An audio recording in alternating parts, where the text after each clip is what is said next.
দুজন যাত্রী আসছেন, আর এই যে আমাদের চালক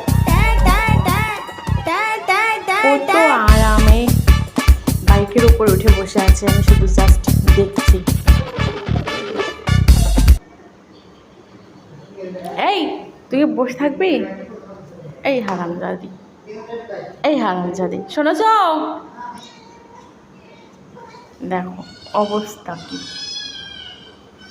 এই দেখেন আলাপ করতেছে তিনজনেতে।